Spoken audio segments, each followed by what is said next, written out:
I need you to understand something, John. When you're on top of me at night, you're the man of this house, but when morning comes and the bills arrive, suddenly I'm your business partner. The words hung in the air like smoke after a gunfire.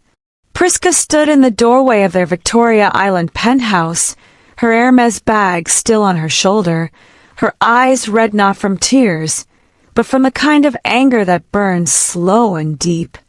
John froze mid-reach for the remote control, his hand suspended in the air like a man caught stealing. But let me take you back. Let me show you how a woman who built empires learned that some men don't want queens, they want ATMs with benefits. The Wheatbaker Hotel sparkled under Lagos's unforgiving sun the day Priska Okonkwo said, "I do," to John Adewale. She wore Vera Wang. He wore confidence he hadn't earned. 200 guests watched as Nigeria's youngest female CEO in the tech space married a creative entrepreneur, which is what people call men who have ideas but no income. Priska's friends had whispered. Her mother had prayed in tongues. Her father had asked pointed questions about John's portfolio that went unanswered. But Priska saw something else. She saw his smile, his charm, the way he made her laugh after 14-hour workdays. She saw potential. Love, she believed, was a seed. Water it enough, and it grows. She was wrong. John was not a seed. He was a stone, content to be beautiful and still. Their honeymoon in Santorini should have been the first warning. While Priska's black card paid for everything, the overwater suite, the private yacht, the meals that cost more than most people's rent, John took photos for Instagram and talked about our vacation as if his contribution had been anything more than showing up. "Baby, you know I'm building something," he'd say whenever money came up.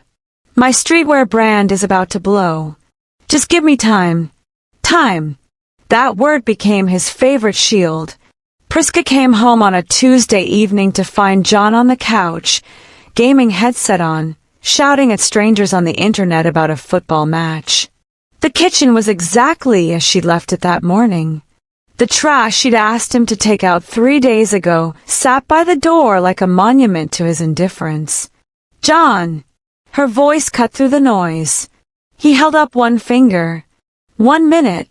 She counted to 60 in her head. Then 60 more. He didn't move. Priska walked to the wall and unplugged the television. "Are you mad?" John jumped up, controller clattering to the floor. "Am I mad?" Her laugh was hollow. "I left this house at 5 a.m. I've been in back-to-back meetings with investors. I closed a 12 million naira deal. I sat in Lagos traffic for 2 hours to get back here. And you've been sitting in the exact same position since I left you here this morning. I'm networking. That was my guy from... I don't care who it was." She dropped her bag. "The generator needs fuel." "Did you call the guy?" Silence. "The car insurance expired last week." "Did you renew it?" More silence. "Your mother called me, John, asking for money for your sister's school fees because apparently her son is too busy networking to answer his phone." "Baby, you know my account is tight right now." "Your account is always tight." The words exploded from her. "But not tight enough to stop you from buying a new PlayStation. Not tight enough for drinks with your boys every Friday. Not tight enough for designer sneakers that cost more than our electricity bill." John's face hardened. "So because you have money, you're now the man in this relationship?" There it was. The question that revealed everything. "I'm not trying to be the man, John. I'm just tired of being both." That night, they went to bed on opposite sides of their California king, an ocean of expensive sheets between them. The pattern became their rhythm. Priska paid for everything: mortgage, cars, staff salaries, groceries, DSTV, his mother's medical bills, his siblings' school fees. John contributed excuses, each one more creative than the last. The investor pulled out. The manufacturer delayed the samples. It's hard for a black-owned brand in this economy. She wanted to believe him. She really did. But it's hard to believe a man who's always too broke to contribute, but never too broke to maintain appearances. His sneaker collection grew. His taste for expensive cologne didn't diminish. He still met the boys at Landmark for drinks every weekend. But when their water heater broke and needed replacing, suddenly John was an advocate for cold showers and their spiritual benefits. The bedroom became his only domain of authority. There he was king. There he made demands. There he expected enthusiasm, creativity, submission. "Come here," he'd say, that familiar look in his eyes. And Priska, lonely and hoping that intimacy might rebuild what money had eroded, would go. She'd perform. She'd pretend that a man who couldn't remember to pay a single bill could still make her feel protected. But after, in the dark, she'd lie awake and do mathematics. His pleasure, always prioritized. Her needs, always postponed. His ego, always protected. Her exhaustion, always dismissed. His desires, always urgent. Her dreams, always later, baby. Equality, she learned, is a word men love in theory but hate in practice. Victor Okafor walked into Priska's office on a Wednesday afternoon with a briefcase full of solar panel proposals and eyes that actually listened. Their companies were exploring a partnership. Her tech firm needed sustainable energy solutions. His renewable energy company needed capital and connections. It was supposed to be just business. But then he noticed the photograph on her desk, her wedding photo, and said something that cracked her chest open. "Your husband is a lucky man. Not, you're a beautiful couple. Not congratulations, but an acknowledgement that she was the prize." When had John last made her feel like anything other than a burden he tolerated? Over the following weeks, business meetings turned into coffee. Coffee turned into lunch. Lunch turned into conversations that stretched until security guards came to lock up the building. Victor was not richer than Priska. In fact, his company was still fighting for market share, still scraping for contracts. But he showed up differently. When his card declined at a restaurant, he didn't make excuses or blame the bank. He apologized, made a joke, and insisted on taking her somewhere else his budget could handle. No shame, no deflection, just accountability. When she mentioned her car making a strange noise, he showed up the next morning with a mechanic, not to mansplain engines, but because he'd actually heard her concern and acted on it. When their meetings ran late, he ordered dinner and made sure she ate before diving back into work. "You can't build empires on an empty stomach," he'd say, serving her food before touching his own. Small things, considerate things, things that cost nothing but attention. Things John had stopped doing years ago. One evening, Priska sat alone in her living room. John was out, as usual, doing whatever it was he did when he wasn't her problem, and she made a list. On the left, John.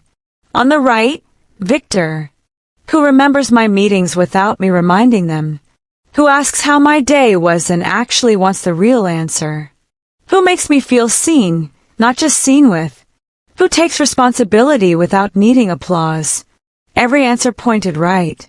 She thought about sex, about how John treated her body like property he was entitled to access but never maintain, about how he'd roll over satisfied while she stared at the ceiling, wondering when intimacy became something she endured rather than enjoyed. She thought about Victor, about how he'd borrowed money from his brother to close a business gap rather than ask her to cover it. About his pride, yes, but the kind of pride rooted in responsibility, not ego. And she made a decision that would break her marriage, but save her soul. "John, stop there. I'm talking to you." He'd been heading out. Again, dressed too well for a man with nothing to do, smelling too expensive for someone who claimed poverty. When it comes to sex, you always want to be in charge. You want control, submission, performance. But when it comes to family responsibilities, when it comes to being a man, it's always, baby, pay for this. Baby, handle that. Baby, I'm waiting on a breakthrough. John's jaw tightened. Here we go again. I'm tired of you throwing money in my face, Priska. I'm not throwing money in your face. Her voice shook the windows. I'm asking you to throw responsibility in mine. I'm asking you to show up as something other than a dependent with benefits. So what now? His voice went cold. You're going to leave? Go ahead. See if any man will tolerate your disrespect. Your success has made you arrogant. There it was. The final card men like John always play. Your standards are the problem, not my failure to meet them. No, John. Priska's voice steadied. My success gave me options, and I'm choosing to exercise them. She expected shouting. She expected pleading. She expected the John who could perform love when he needed something. What she didn't expect was for him to shrug and say, Fine, but I'm not leaving empty-handed. I've sacrificed 4 years for you. I deserve compensation. The audacity punched the air from her lungs. Compensation? For what? Emotional labor. Reputational damage. You think it's easy being married to a woman who makes everyone think I'm useless? I want the Land Cruiser. And 2 million naira. For my pain and suffering. Priska stared at this man, this stranger wearing her husband's face, and laughed. Not a happy laugh. The laugh of someone who finally sees the punchline of a cruel joke. You want payment for being a bad husband? I want payment for tolerating your "you've been a burden on me" attitude. That's when she knew. John had never loved her. He'd loved her resources. He'd loved her utility. He'd loved what she could do, never who she was. Victor had loved her despite her resources, had seen past the CEO title to the woman who ugly cried during sad movies and danced badly to Afrobeats in the kitchen. The divorce was quick. John signed for less than he demanded once Priska's lawyers made it clear that emotional labor wasn't legally compensable and that she had documentation of every financial contribution. Priska didn't move in with Victor. Not immediately. She took 6 months to live alone, to remember who she was before she became someone's ATM, someone's mother, someone's maid with a wedding ring. Victor waited. No pressure. No ultimatums. Just consistent presence and a standing invitation. Whenever you're ready, I'm here. When she finally was ready, she chose differently. She chose a man who borrowed money to take her on modest dates rather than expect her to fund lavish ones. She chose someone who showed up to family events and actually talked to her relatives instead of scrolling through his phone. She chose a partner who cooked with her, cleaned with her, planned with her. She chose responsibility over potential, reality over fantasy, partnership over parasitism. John called once, months after everything ended. Priska almost didn't answer. I heard you're with someone new, he said, his voice smaller than she remembered. I am. Does he have money like you? No, Priska said honestly. But he has something you never did. What's that? Integrity, consideration, the ability to see me as a human being, not a resource to extract from. Silence stretched between them. You know what's funny, John? You spent 4 years teaching me that love without effort is just exploitation with affection. You taught me that a man who only leads in the bedroom but follows everywhere else isn't a leader. He's a coward with an erection. That's not fair. You're right. It's not fair. It wasn't fair when you made me carry everything while you carried nothing. But karma is fair, John. Karma is perfect, actually. What do you mean? Priska smiled, not with bitterness, but with the clarity of someone who'd escaped. You wanted a queen's resources with a subject's responsibility. Now you have neither the queen nor the resources. And somewhere, there's a woman learning from my mistake, looking at you, seeing past your smile to your empty hands and emptier promises. She hung up before he could respond. Equality in marriage, Priska learned, isn't about who makes more money. It's about who shows up consistently, who takes responsibility without keeping score, who sees partnership as shared burden, not convenient arrangement. The hilarious truth about equality in marriage is that it's not funny at all. It's the difference between building a life and funding someone else's comfort, between loving someone and being used by them, between partnership and performance. Victor proposed on a random Tuesday, no elaborate setup, just honest words. I want to spend my life earning the gift of your presence. Not owning, not accessing, earning. That's when Priska knew she'd finally found her equal, not in bank balance, but in effort.